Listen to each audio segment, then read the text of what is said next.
Welcome to TV Anthology Reviews. We will be covering episode 4 of season 2 of Monsters, Rerun. We start with some rockin' music.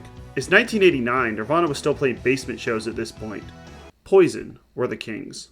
Allison is a teenage girl who has a super dreamy crush on a dead actor by the name of Tony Sterling, known as the Rebel Angel.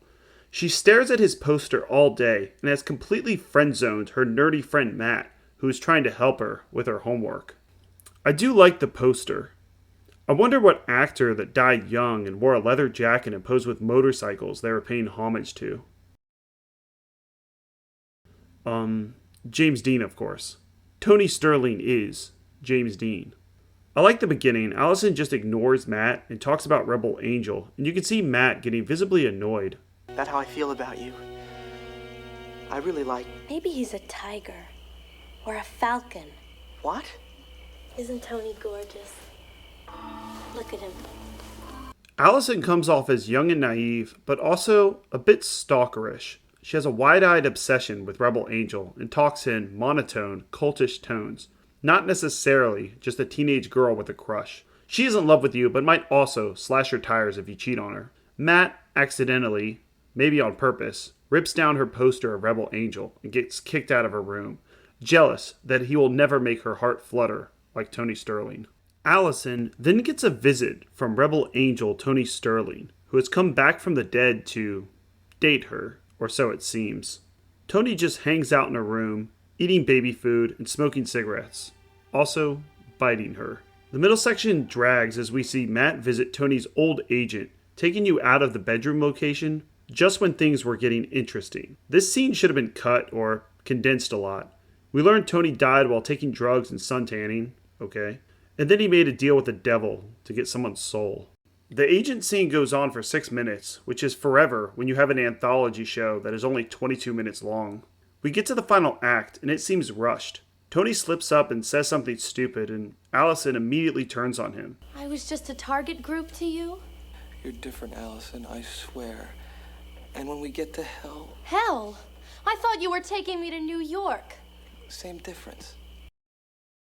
She was deeply in love with him, and now all of a sudden she runs to Matt's side. Tony then turns into an eel. There are some weird special effects. And Allison kills the demon Tony by flushing his ring he gave her down the toilet. We get several monster effects. First he looks like this, then this, and then we get the full reveal of his eel demon form. You could look at it like they couldn't make up their mind what they wanted Tony to be, so they gave him several forms, or that you get a few different monsters in one episode. There are parts of the episode I like. The beginning where Allison reveals her obsession with Rebel Angel, and I was thinking we would get a tug-of-war between Tony and Matt would have to do something extraordinary to break her from Rebel Angel's spell. But that does not happen. I also like how, as the episode progresses, we see more marks on Allison's neck, and her face gets more pale, and her movements more zombie-like, letting you know she is not well when she is under Tony's spell. I do like the first part as the writing and performances are strong, and they trick you into thinking Tony is a vampire, with him constantly leaving marks on her neck. But he turned out to be a giant demon eel. Not bad, but also not good enough for a 6. 5 out of 10. We see at the end that Matt gets to exit the friend zone. Allison was played by Rachel Bay Jones, who has a bizarre IMDb. This was her first acting credit, then she didn't act for 16 years. Seems she was doing theater at that time, and has been doing a ton of TV episodes since.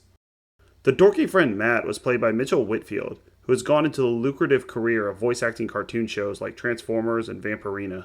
It was written by Meg Baller and Bob Schneider, who worked as a team on 5 Monsters episodes like Parents from Space and an upcoming great episode, Jars.